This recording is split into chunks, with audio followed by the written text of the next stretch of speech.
Good afternoon. Well, this is a good one. The UK's £400 million electric bus scheme is subsidising China, say bosses. This is from the Telegraph, I believe. A £400 million scheme set up to encourage the rollout of electric buses is in effect subsidising Chinese companies to the detriment of British ones, a group of transport businesses have claimed. Under the so-called Zebra Initiative, bought some zebra the other day because I was going to have a barbecue, but the weather was so bad I had to cancel, and I've not yet eaten my zebra. It's in my freezer. Local authorities and bus operators can apply for grant funding to support the purchase of zero-emission buses. It's part of the Bus Back Better plan unveiled by the government during the pandemic and aims to finance the purchase of 4,000 buses, accounting for around 1/10 of Britain's total fleet.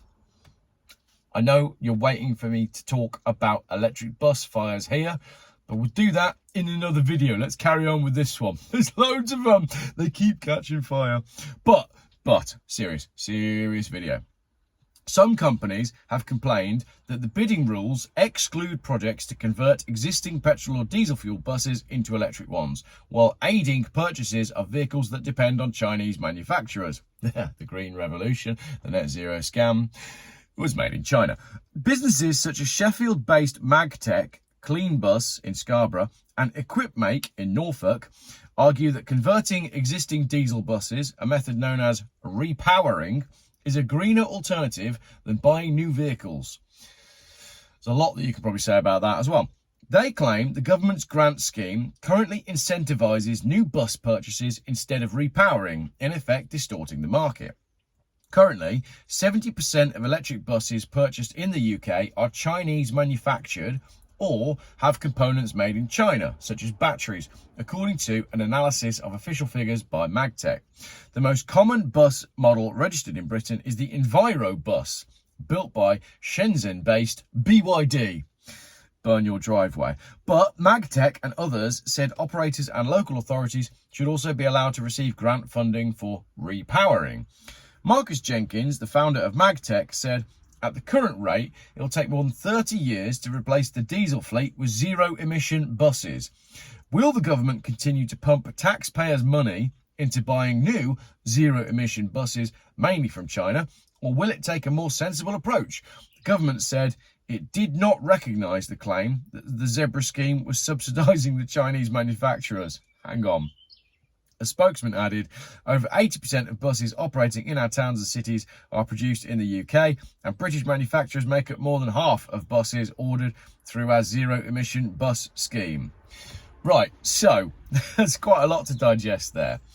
There's a £400 million scheme to give us electric buses to save the planet, and that involves pumping taxpayer money into China to ship electric buses that were made in China over the sea so they can be used over here. And they're primarily made by BYD, which is a company that has a reputation for making stuff that catches fire. Brilliant. So not only are we buying substandard products to replace stuff that could have been built in Britain, but we're also financing a country that has extremely questionable records on both human rights and the environment, and associates with countries that we don't like. So if China does something like, this is another letter that got sent to me further down in my notes app. If China's doing something like, supplying Russia with arms, and we are fighting Russia via Ukraine, but we're putting these grants together so you can finance China by buying a bus from there, and China then indirectly uses that money to make weapons to sell them to Russia, who can then use those to fight the country that we're trying. Do you see what I mean? And you go round in this kind of, I'm going to call it a retarded circle. It's the retarded circle of modern life, which involves saving the planet by destroying it, reducing and reusing and recycling by buying more stuff and constantly shipping stuff across the seas. What do you think? The jury's out on that one, but that is what the companies who make buses are saying. Are you bothered about electric buses?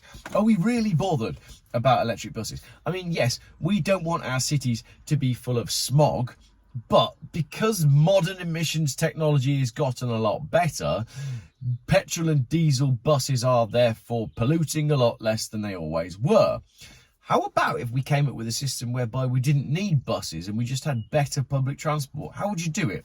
Would you have trams? What would you do? Can we replace our butt network?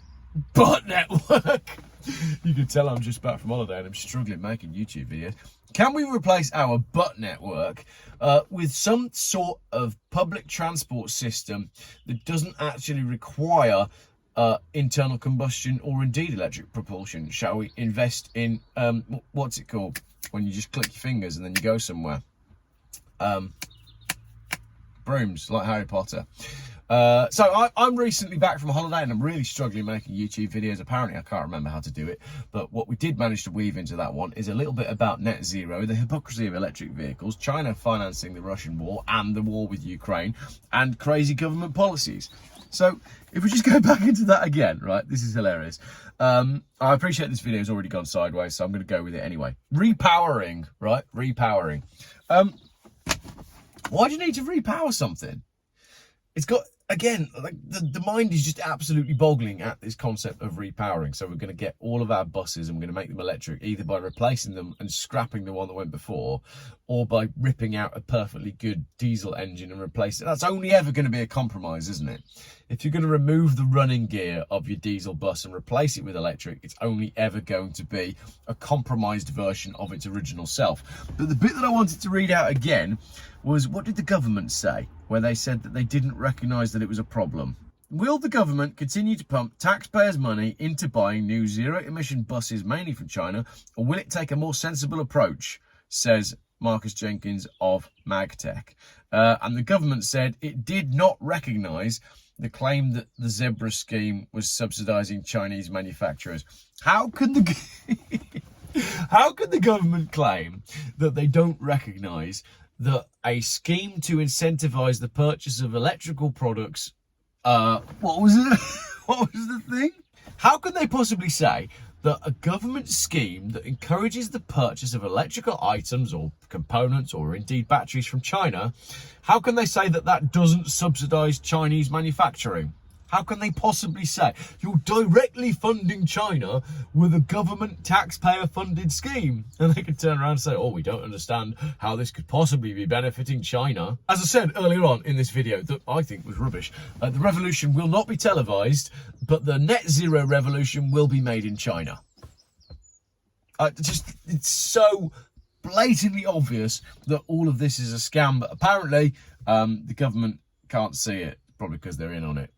Anyway, I'm going to get on to some proper videos. I'm going to give up filming for the rest of the day. I'm going to go work on my 1969 Renault 10 because unlike all of the electrical products that are coming out of China and unlike all of these electric buses, that's 55 years old and it's still going. And none of those buses will be in 5 years' time, let's be honest, let alone 55 years. So that's it. That's me done filming for the day. The sun's out. I'm going to go work on my car. More proper videos coming up later in the week.